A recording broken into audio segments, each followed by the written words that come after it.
যদি আপনার মনে হয় যে দেয়ালে পিঠ ঠেকে গেছে, কেউ কিছু করতে পারছে না আপনার জন্য, আপনি পরিপূর্ণ ইয়াকিনের সাথে, দৃঢ় বিশ্বাসের সাথে এই 4টা আমল নিয়মিত করবেন। এবং আমি বহু মানুষকে পার্সোনালি এটার পরামর্শ দিয়েছি, ওনারা আমল করেছেন, আমল করে উপকৃত হয়েছেন।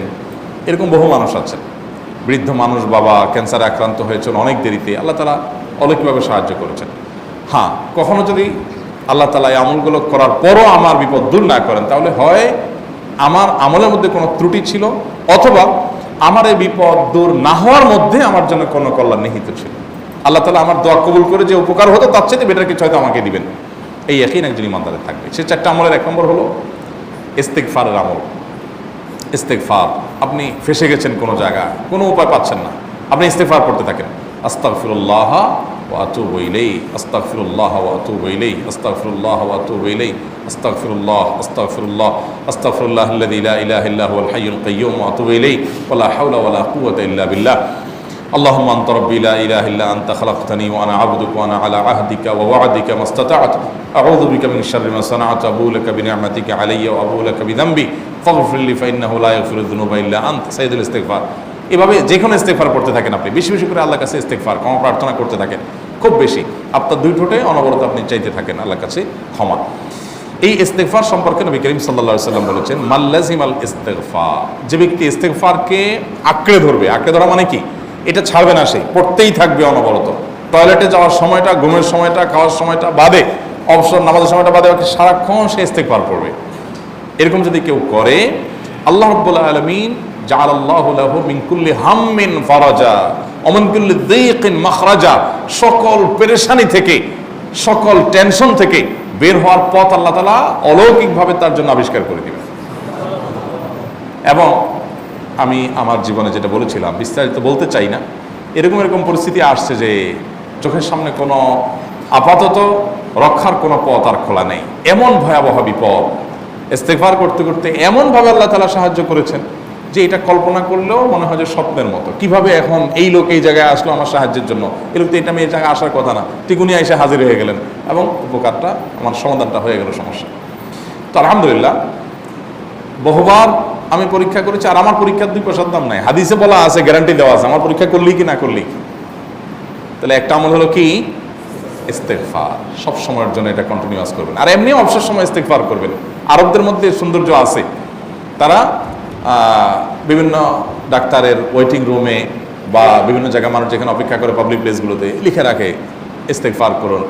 আপনার হাইওয়েগুলোর পাশে লেখা থাকে ইস্তিগফার করুন, এবং তারা আসলে একটু পরপর দেখা যায় ইস্তিগফার করে। ভালো মন্দ গুণ সবার মধ্যে আছে, তাদের এই ভালো গুণটা আছে, ইস্তিগফার বেশি বেশি করা। আমরা ইস্তিগফার সচরাচর এইভাবে অনবরত অবসর সময় করার অভ্যাস অনেকের মধ্যেই নাই। আমরা এটা চালু করবো ইনশাআল্লাহ।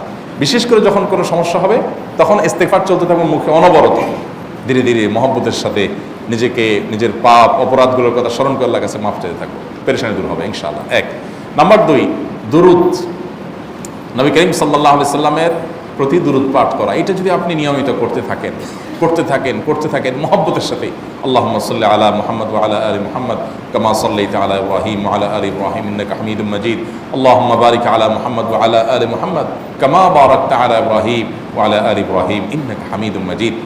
আপনি একবার ছোট দুরূদ যদি পড়েন, সাল্লাল্লাহু আলাইহি ওয়াসাল্লাম, সাল্লাল্লাহু আলাইহি ওয়াসাল্লাম, আল্লাহুম্মা সাল্লি আলা মুহাম্মদ ওয়া আলা আলি মুহাম্মদ, শুধু এইটুকু পড়েন। জাযাল্লাহু আন্না মুহাম্মাদাম মা হুয়া আহলু, শুধু এইটুকু পড়েন।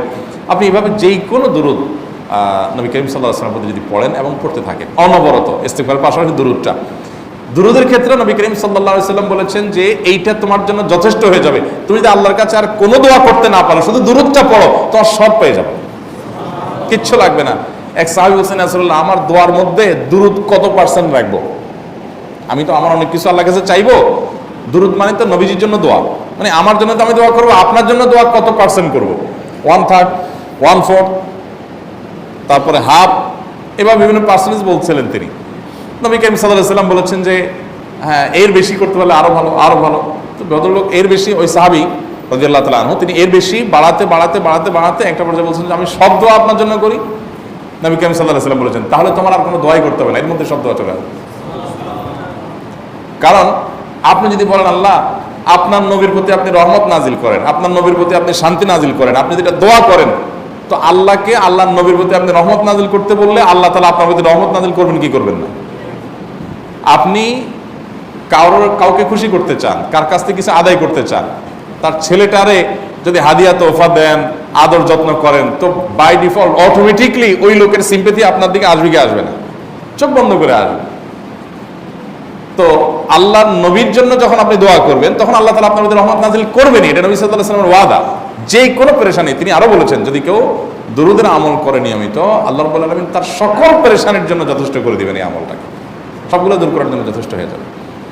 এই দুরূদের আমলটা আমি দেখেছি সুবহানাল্লাহ গুলির মতো কাজ করে। আজকের ঘটনা, এক ভদ্রলোক সকালে একটা টেলিভিশন চ্যানেলে, বেসরকারি চ্যানেলে প্রোগ্রাম শেষ করে নামছিলাম লিফটে, তো উপস্থাপক উনি বলছিলেন যে ভাই, মানে দুরূদের আমল পড়ে আমি কিছুদিন আগে একটা মানে এমন একটা অবস্থা যে এইটা থেকে বের হওয়ার কোনো পথ আর নাই, শুরু করলাম দুরূদ অনবরত। এরপরে আল্লাহ তাআলা আমাকে এমনভাবে উদ্ধার করলেন আমি কল্পনা করতে পারিনি।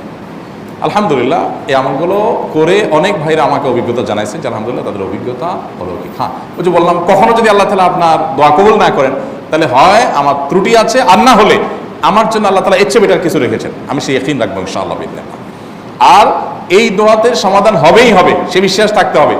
নবী করিম সাল্লাল্লাহু আলাইহি ওয়াসাল্লাম বলেছেন, হাদিসে কুদসিতে আল্লাহ বলেছেন, আনা ইনদা যান্নি আবদি বি, বান্দা আমার প্রতি যেমন ধারণা করে আমি তেমন আচরণ করি। আপনি যদি চিন্তা করেন, করে দেখি হয় কিনা, দেখি ট্রাই করি, তাহলে ওই আল্লাহ তাআলা বলবেন ঠিক আছে দেখতে থাক। আপনি যদি ইয়াকিন করেন যে না, নবী করিম সাল্লাল্লাহু আলাইহি ওয়াসাল্লাম যে বলেছেন অতএব সেটা হবেই, আর আল্লাহ রাব্বুল আলামিনের কাছে আমি ওইভাবেই চাবো যে আল্লাহ দিবেনই, আমি নিয়েই ছাড়বো, ইনশাআল্লাহ গুলি মিস হতে পারে, আপনার দোয়া মিস হবে না। ওই ইয়াকিন, ওই ঈমান আমার মধ্যে আনতে হবে, চেষ্টা করবো তো ইনশাআল্লাহ। তাহলে দুইটা আমল হলো, ইস্তেগফার আর দুরূদ। 3 নম্বর আরেকটা আমল হলো দোয়া ইউনুস। দোয়া ইউনুস, লা ইলাহা ইল্লা আন্ত সুবহানাক ইন্নী কুনতু মিনাজ জালিমিন। বেশি বেশি পড়তে থাকবেন, যখন বিপদে পড়বেন ইস্তেগফার আর দুরূদ পড়বেন সবচেয়ে বেশি, আর মাঝে মধ্যে দোয়া ইউনুস, লা ইলাহা ইল্লা আন্ত সুবহানাকা ইন্নী কুনতু মিনাজ জালিমিন। আল্লাহ সুবহানাহু ওয়া তাআলা কোরআনে কারীমে এই দোয়ার পরে বলেছেন, ওয়া কাযালিকা নুনজিল মুমিনিন।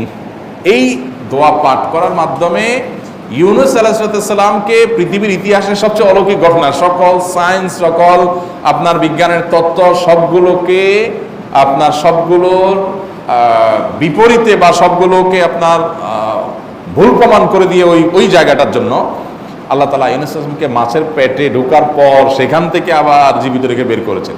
অক্সিজেন অভাবে তো সেখানে এমনি মারা যাওয়ার কথা, আরো নানা কারণে মারা যাওয়ার কথা, তাই না? কিন্তু আল্লাহ তাআলা তাকে রক্ষা করেছেন, কারণ উনি এই বিপদে পড়ার পর থেকে এটা পড়তেছিলেন, লা ইলাহা ইল্লা আনতা সুবহানাকা ইন্নী কুনতু মিনাজ জালিমিন। তো আল্লাহ তাআলা কোরআনে বলেছেন, এটা ইউনুস, তার নবী ইউনুস আলাইহিস সালামকে আল্লাহ তাআলা এর মাধ্যমে রক্ষা করেছেন, সেটা তার জন্য খাস না, এটা তার জন্য স্পেশাল না, বরং আল্লাহ বলেছেন ওয়া কাযালিকা নুনজিল মুমিনিন, এটা দিয়ে আমি তাকে রক্ষা করেছি, একইভাবে ঈমানদারদেরকেও এইটার মাধ্যমে রক্ষা করব। এটা বড় অস্ত্র পেয়ে গেলাম। দোয়া ইউনুস বেশি বেশি পড়বো ইনশাআল্লাহ, লা ইলাহা ইল্লা আনতা সুবহানাকা ইন্নী। আমার দেশে আবার দেখা যায় বিপদ হয়ে গেলে তখন হুজুর ভাড়া করে যে ভাই আপনারা সবাই মিলে এটা 1 লাখ বার পড়ে দেন, 1.25 লাখ বার পড়ে দেন, টাকা দিব, আপনারা পড়ে দেন। আপনারটা আপনি পড়বেন ভাই, হুজুরদের কাছে দোয়া চান সমস্যা নাই, আর হুজুরদেরকে খাটায়া টাকা দিবেন কেন, এমনি টাকা দিবেন না দিয়া।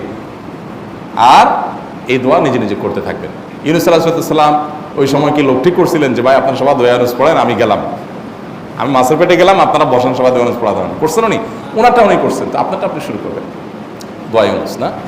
4 নম্বর আমল হলো ইয়া যাল জালালি ওয়াল ইকরাম। এটা বিশেষ করে পাঠ করবেন। নবী করিম সাল্লাল্লাহু আলাইহি ওয়াসাল্লাম বলেছেন, আলিযু বিয়া যাল জালালি ওয়াল ইকরাম। ইয়া যাল জালালি ওয়াল ইকরাম, এটাকে তোমরা আঁকড়ে ধরবে।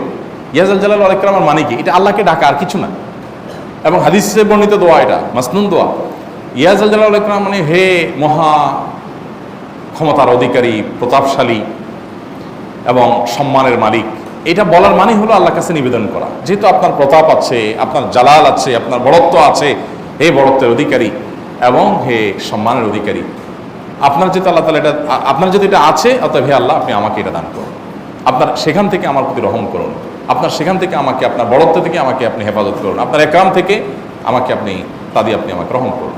তো সেই দোয়া আল্লাহ তাআলার কাছে নিবেদন করতে পারে, ইয়া যাল জালালি ওয়াল ইকরাম।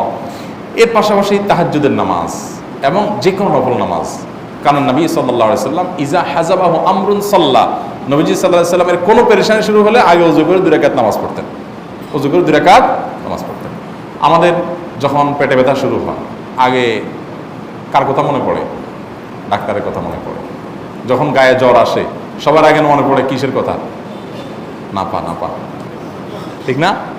জ্বর আসছে গায়ে, সবার আগে আমরা কি চিন্তা করি? নাপা। নাপা আপনি চিন্তা করেন, খান, নিষেধ না তো। ওষুধ গ্রহণ করা সুন্নত, নবী সাল্লাল্লাহু আলাইহি ওয়াসাল্লাম নির্দেশ করেছেন ওষুধ সেবন করতে, আপনি করেন, ভালো কথা। কিন্তু ইমানদার সব কিছুর আগে, ব্যথা আসছে তাহলে ব্যথার জন্য একটা ওষুধ দোয়া শিখেছেন, দোয়াটা আগে করবে, পাশাপাশি ওইটা করবে। এলো ইমানদারের কাজ। আমরা আজকাল ইমান থেকে অনেক দূরে সরে গেছি। আল্লাহ আমাদের সেই ইয়াকিন দান করুন।